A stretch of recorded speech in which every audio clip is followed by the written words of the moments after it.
Hey everyone, just a quick one here. I've got a bit of time, it's a Sunday, so I thought I'd show you something pretty cool. I have made quite a big change to my retro TV setup in the past couple of months. I think probably just a couple of months before Christmas. Haven't had a chance to show you, so I thought I'd show you today. So without further ado, let me turn the camera around and show you what I'm on about. So a couple of months ago I made a video about, well, it was actually probably about a year ago, maybe even more than that. I made a video about a tiny little amp that I had here on my setup that was driving my two rather large Technics floor standing speakers. Now, it was doing quite well, but at high volume it would distort, and obviously it wasn't the speakers, it was the amp.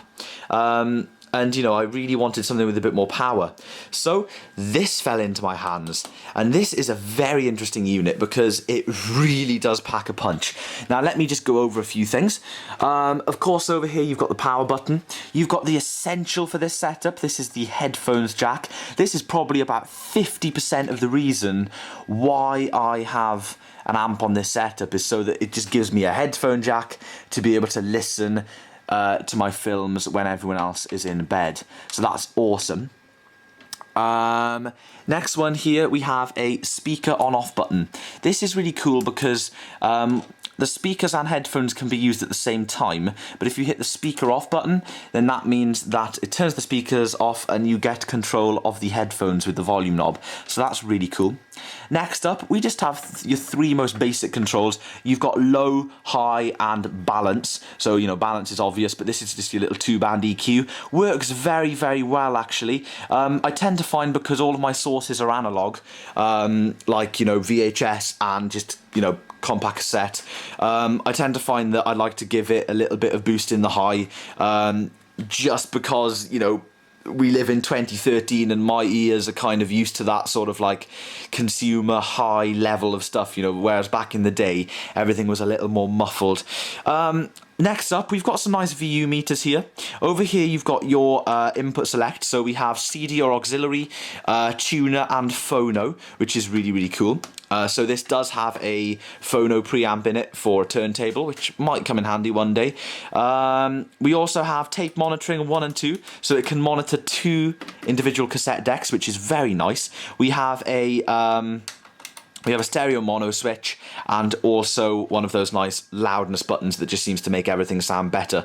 So first things first, I've got some Def Leppard in the cassette deck. Let's just press play, and you can have a little listen to the amp if this video doesn't get muted.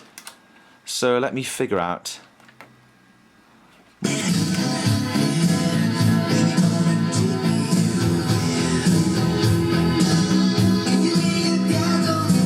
Okay, so basically my camera's got compression on the mic, so you're not going to hear any volume difference.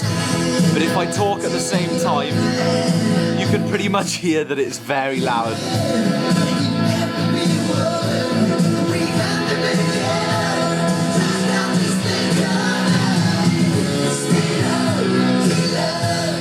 Okay, so that's pretty much enough of that. You can see how the cassette works. We have our video player plugged into auxiliary input, so if I turn the TV on and just wait for that to heat up,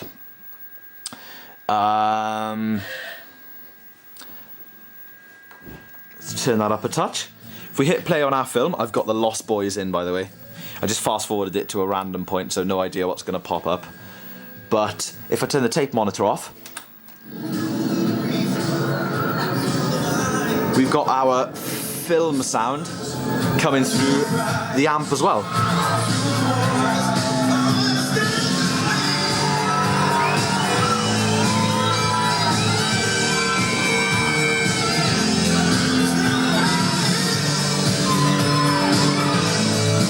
And let me tell you guys, that sounds really nice. Yeah, this is a hi-fi compatible, hi-fi sound compatible video player with phono outputs. So I have inputs here for my N64, because I can play my N64 on this TV as well. Sorry about the dust, guys. But this yellow and white one is my output going into the back of the amp, as you can see. So we're taking phono straight out of the video player, and it sounds really, really good. So obviously, that's completely independent of the TV. If I wanted to, I could turn the TV off. we can still hear the tape. And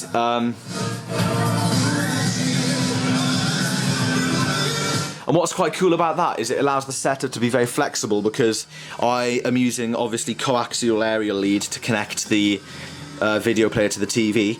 I can just take a SCART straight out of here and throw it into anything I want. So I can throw it into that three-way SCART splitter down there and play my video on the big screen if I really want to, through my projector, that I am going to make a video about soon because I've had a lot of requests. But that's basically it. That's my new amp that I've had on the setup for a while. Let me stop that and rewind it. But yeah, that's pretty much it, guys. I hope you enjoyed this little video. It's kind of basic, I know, but still interesting to show off nevertheless, because a few of you are interested in my retro gear. Now, I don't claim that this is like the greatest retro setup of all time. You know, the cassette player is kind of cheap. You know, the amp probably is as well. TV's not too bad. The nicest part of this setup is definitely the video player. But overall, it's just really nice having a badass setup at the end of your bed.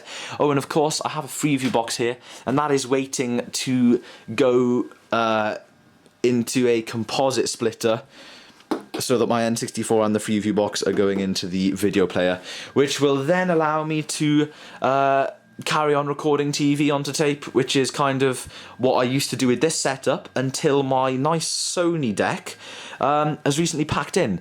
I don't know what's wrong with it, but that's a whole other video. So guys, I hope you've enjoyed this one. Please stay tuned for the next one, where we're going to be talking about some probably some interesting Mac related stuff, or even some interesting studio related stuff. So again, thanks very much, and I'll see you in the next one.